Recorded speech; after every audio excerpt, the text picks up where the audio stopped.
रेखाएं और code chapter start करते हैं। स्टेट के लिए बहुत इंपॉर्टेंट है, इससे भी क्वेश्चन आए हुए हैं।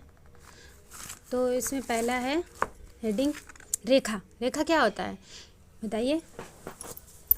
रेखा ज्यामिति में रेखा एक सीध में स्थित बिंदुओं का वह समूह है जिसे दोनों ओर अनंत दूरी तक बढ़ाया जा सकता है। देखिए ए और वी एक रेखा है और उसको दोनों साइड बढ़ा सकते हैं, इसीलिए ये एक रेखा है।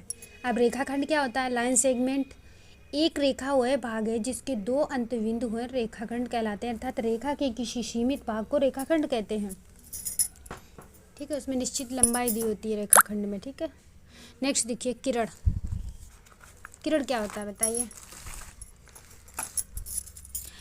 रेखा का वह भाग जिसका एक अंत बिंदु हो किरण कहलाता है। मान लो एक कहीं किसी पॉइंट से किरण ऐसे मान लो ए से निकली किरण ऐसे सी तक गई तो इसका एक अंत बिंदु होता है। बताइए अगर आ जाए पेपर में कि किरण का क्या अंत बिंदु होता है तो कहीं पर तो जाके किरण रुकेगी ना।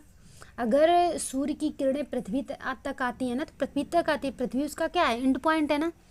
तो किरण का मतलब होता है जिसका एक अंत बिंदु हो, एक किरण कहलाता है। ठीक है, आ सकते हैं छोटे छोटे क्वेश्चन आते हैं पेपर में वहाँ पे स्टेट में। इसके बाद सररेख बिंदु क्या होता है?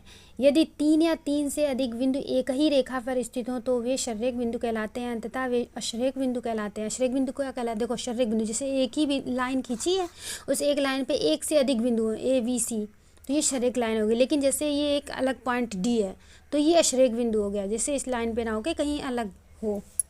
कोण क्या है?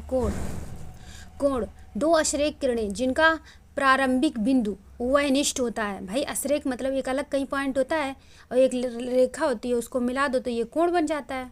वही चीज़ इन्होंने बताई है। ठीक है, अब आगे हम पढ़ते हैं समकोण। कोणों के प्रकार। सबसे पहले समकोण जो 90 डिग्री का कोण होता है वो समकोण कहलाता है। न्यून कोण जो 90 से कम हो, जिसकी माप 90 से कम हो उसे न्यून कोण कहते हैं। और अधिक कोण जिसकी माप 90 से अधिक और 180 से कम हो वह अधिक कोण कहलाता है।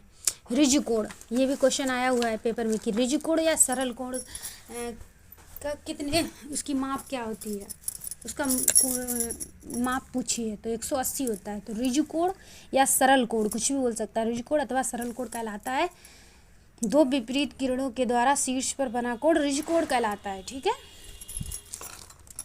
देख लीजिए ऋजु कोण।